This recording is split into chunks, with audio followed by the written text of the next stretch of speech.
that stuff first, and then we have once that we can do later. So we want to port it from Geth, which is pretty much trash, over to something called Aragon, which has a better database infrastructure. It's just, everything about it's better. So like Aragon's better than Geth. I wouldn't be surprised if eventually Ethereum nodes kind of hopefully ported over to it.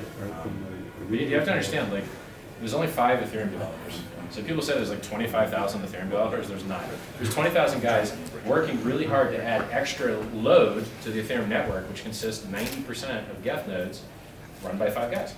And they've publicly complained that they can't get engineers because they don't have enough funding, and they turn down public funding, and will only accept funding from the Consensus Foundation.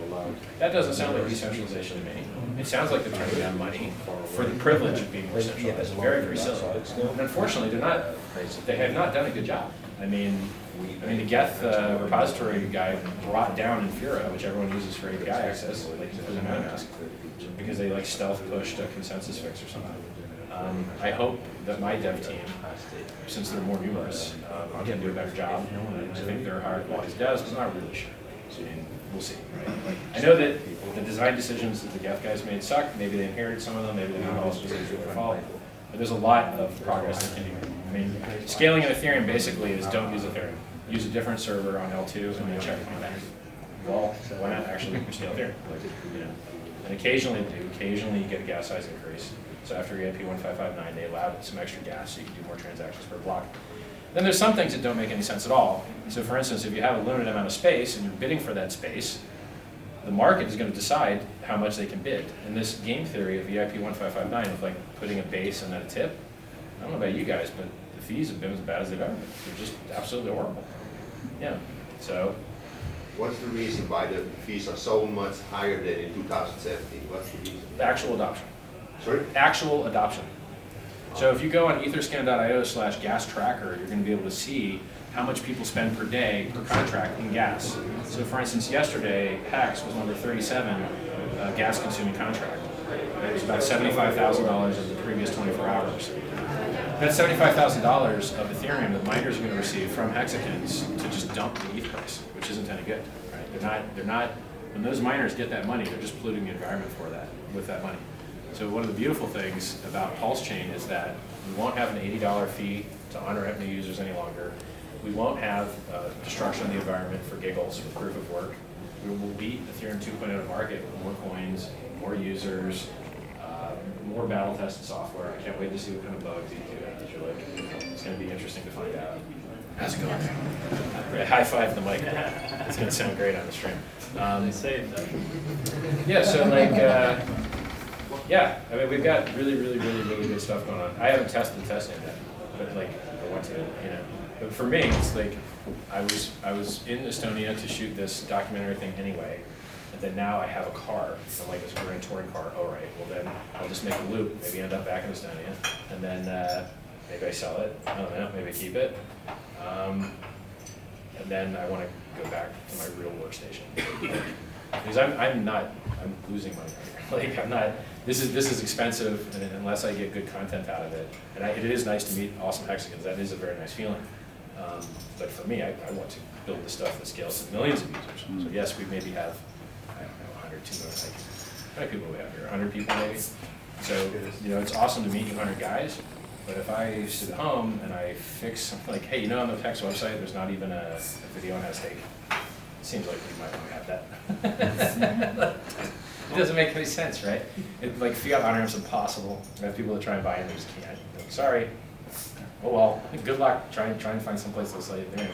There is low-hanging fruit that we could fix. You know, it needs time to do it.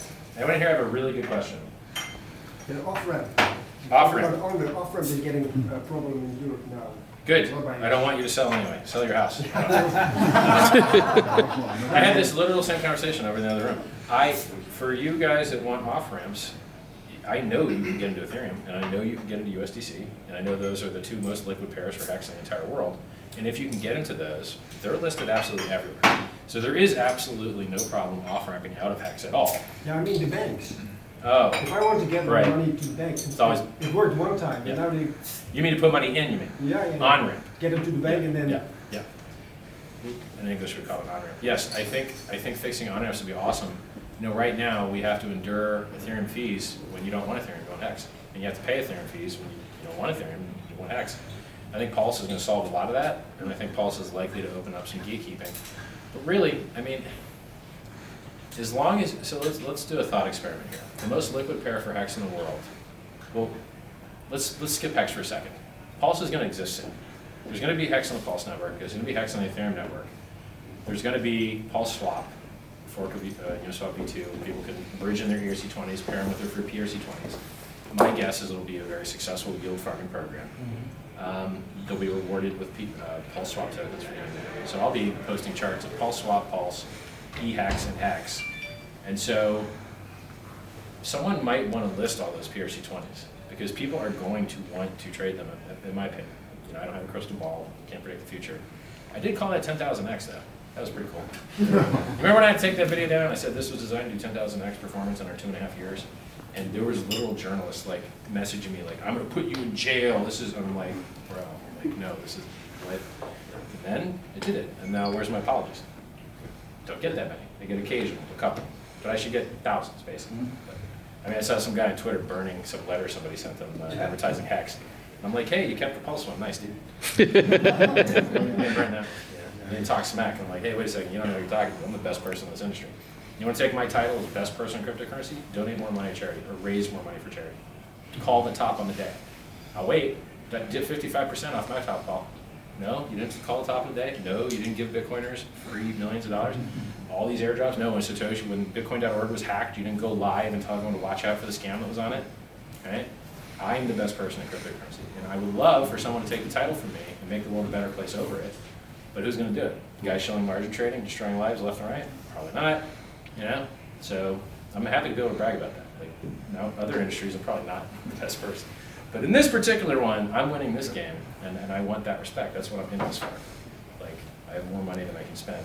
I'm in this for respect, and so